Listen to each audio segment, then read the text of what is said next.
Shalom, perkenalkan kami dari kelompok 2. Kami beranggotakan 6 orang. Yang pertama saya sendiri Resta Gloria. Yang kedua Indasari. Yang ketiga Karisma Sandipia Saputri. Yang keempat Marleni. Yang kelima Sofianti Bura. Dan yang keenam Yolanda Talan. Kami akan membahas mengenai sejarah perkembangan Kristen di Eropa pada abad 18 sampai 20. Reformasi gereja di Eropa tidak terlepas dari gagasan Renaissance yang mulai berkembang di Italia pada awal abad ke-15 Masehi. Paham-paham baru seperti sekulerisme, individualisme, dan humanisme berusaha untuk meruntuhkan dominasi gereja dari tatanan kehidupan masyarakat Eropa.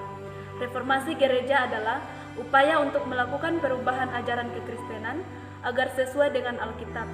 Reformasi gereja di Eropa berlangsung pada pertengahan abad ke-15 Masehi. Kita masuk dalam latar belakang. Dalam buku sejarah Eropa, dari Eropa kuno hingga Eropa modern, Wahyudi dijajah dijelaskan beberapa latar belakang reformasi gereja, yaitu yang pertama, adanya penyimpangan ajaran Kristen, terutama karena adanya praktik penjualan sunat pengampunan dosa. Kemudian yang kedua, korupsi yang dilakukan oleh uskup dan petinggi agama Kristen. Yang ketiga, adanya keinginan dari negara Eropa untuk membebaskan diri dari kepemimpinan Paus. Yang terakhir, sikap gereja yang lama yang cenderung otoriter.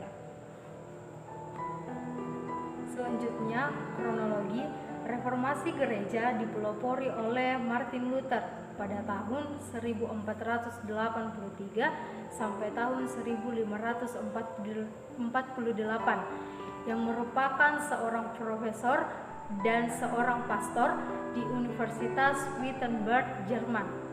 Martin Luther pada tahun 1517 mengeluarkan 95 tesis yang berisikan protes terhadap konsep pengampunan dosa yang dilaksanakan oleh Paus. Tesis tersebut disebar oleh Martin Luther di berbagai pintu gereja di Wittenberg. Peristiwa tersebut merupakan awal mula dari gerakan reformasi gereja di Eropa. Gerakan protes dari Martin Luther mendapat reaksi yang keras dari pihak gereja.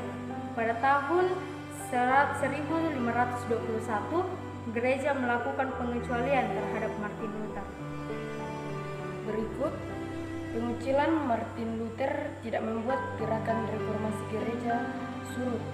Gerakan Martin Luther yang mendapatkan dukungan dari pemimpin-pemimpin Jerman mampu meruntuhkan kekuasaan Paus di wilayah Jerman. Untuk mengganti gereja lama, Martin Luther mendirikan gereja Lutheran yang menjadi gereja negara Jerman. Reformasi gereja juga berkembang di negara-negara Eropa lain.